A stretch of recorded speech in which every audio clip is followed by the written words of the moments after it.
Sa buhay natin, nahaharap tayo sa mga matitinding hamon na sumusubok sa ating emosyon. May mga pinsala, may mga magkakasakit, may mga nawalan ng trabaho, may kalungkutan, diborsyo, kamatayan, at marami pang ibang problema na hindi ko na mabanggit sa sobrang dami. Kahit hindi natin makukontrol ang mga pangyayaring ito, narito ang 7 mga diskarte upang makaabante pa rin tayo sa buhay. Number 1, harapin mo ang realidad. Isa lang ang alam nating pinakamadaling gawin sa buhay. Ang talikuran at baliwalain ang mga problema. Sobrang galing natin sa pag-iwas ng mga problema. But if we want to be present, to enjoy life, and be more effective in it, we must orient ourselves toward facing reality. Kapag ginagabayan tayo ng prinsipyo ng katotohanan, magkakaroon tayo ng mas malalim na kakayahan upang harapin ang realidad ng buhay. Dapat matapang tayong humarap sa mga hamon. Ang mahihirap na sitwasyon ay mananatiling mahirap kung iniiwasan mo ito. Magiging madali lang ang lahat kung haharapin mo ito. Mabibigo ka man ng ilang ulit, pero kailangan mong mag-try pa rin ng mag-try hanggang sa magtagumpay ka. Sa una lang tayo maguguluhan at mahihirapan. Sa una lang tayo matatakot hanggang sa unti-unti natin itong makakayanan. Life becomes more manageable. May matutunan pa tayo sa bawat sitwasyon. Makikita natin na lumalakas tayo. Mas magiging kumpiyansa na tayo. This is the basis of feeling capable, which is the wellspring of a satisfying life. Number 2, tanggapin mo ang iyong sitwasyon. May hinihiling ka pa ba sa buhay na hindi pa dumating? Yan ang dahilan kung bakit nadidepress ka.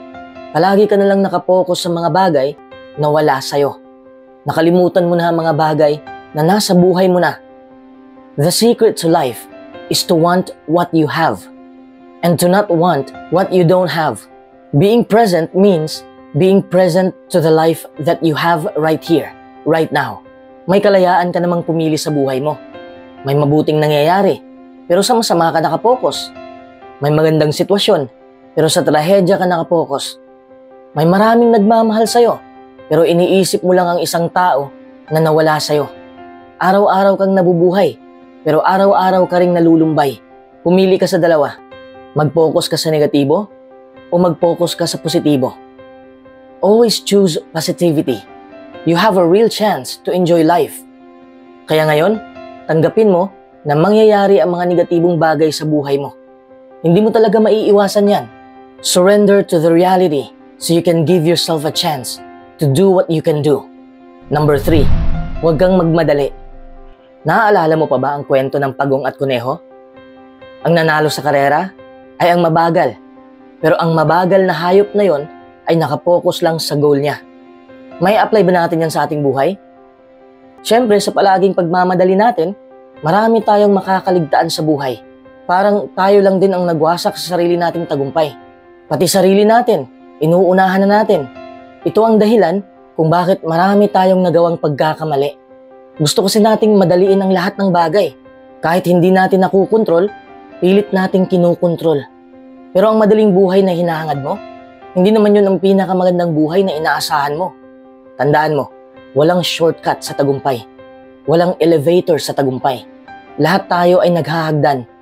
May kasabihan nga tayo, kapag mabagal kang umabante, mas maaga kang makarating. Ibig sabihin ng mabagal ay disiplinado. Ito ay uri ng diskarte na hahantong sa pangmatagalang pagbabago. Number 4, mapagpasalamat. Sa palagi mong pag-focus sa mga problema mo, hindi mo na naiisip ang mga magagandang pangyayari. Madali mong mabilang ang iyong mga problema sa halip ng mga blessings mo.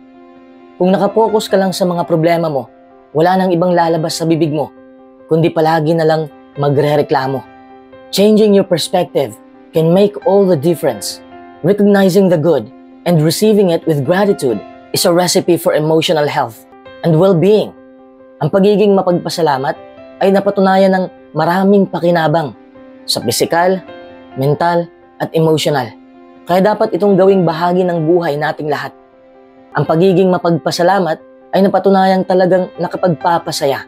Nakatutulong ito para magkaroon ng positibong damdamin, masiyahan sa magagandang karanasan, bumuti ang kalusugan, maharap ang mahihirap na problema, at magkaroon ng malapit na kaugnayan sa iba. Number 5, yakapin mo ang iyong sarili. Sarili mo na lang ang natitira at tunay mong kakampi sa buhay. Kaya't yakapin mo ang iyong sarili. Yakapin mo lahat-lahat. Pati sitwasyon mo, yakapin mo. Kahit masakit na pangyayari, may mga sitwasyon na kinakatakutan natin. May mga mabibigat na problema. May nakakalito. Tapos kinikimkim na lang natin ito kasi akala natin ito lang ang tanging paraan para hindi tayo masaktan.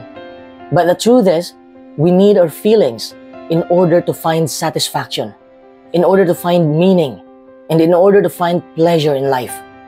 Getting rid of feelings not only backfires, but it also drains us of the psychological energy that makes life worth living. Feelings are the source of our motivation. They are the energy, the vitality, the juice of life. Kung wala ang kalungkutan, hindi natin mapahalagahan ang tunay na kagalakan. Parte ang negatibo sa ating buhay. Kaya kung wala ang mga ito, ano ang silbi ng ating buhay? Paano mabubuo ang ating personalidad? Paano masusukat ang ating kakayahan? Walang kulay ang buhay. Mawawala ang pagiging malikhain ng bawat isa. Hindi rin natin malalaman kung ano ang kahulugan ng masaya. Wala rin siguro tayo dito.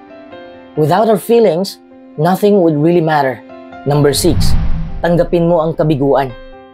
Bahagi ito ng ating paglalakbay. Lahat tayo ay natuto na walang perpektong tao. Don't be hard on yourself. Kung matatalo ka, lumaban ka ulit. The important thing is, you stay in the game. The dynamic process of life, trying, succeeding, failing, and trying again is the only way to develop lasting confidence in ourselves. Natutunan natin sa ating buhay na pwede tayong magtagumpay. Pwede rin tayong bumangon mula sa pagkabigo. Natuto din tayong maging mapagpakumbaba at nalalaman natin na tayo'y tao lamang na palaging nangangailangan ng tulong at suporta ng iba. Para lang itong kanta na a warrior is a child. No matter how mature or successful we become, the child within always needs mentors and friends who will see us through. Number 7, mag-focus ka sa iyong relationship. Madali na lang baliwalain ang mahalagang bagay. We easily take people for granted. Marriage, family, and friendship is a living experience. Giving love is what you need to do every day. It is something that is earned every day. It requires commitment to keep it working. Alam na alam natin na masasaktan tayo at tayo rin ay makakasakit sa iba. Ito ang likas na katangian ng pagiging tao. Hindi natin maiiwasan ang mga sitwasyong ito. We can only devote ourselves to do what we can. Weather them. Mend them. Love is essentially repair work. Makakasakit man tayo, hihingi tayo ng kapatawaran. Hinaharap natin ang ating pagkakamali. Natuto tayong magpatawad. Kung madadapa tayo, babangon naman ulit. Madadapa na naman at babangon ulit. That's the beauty of life.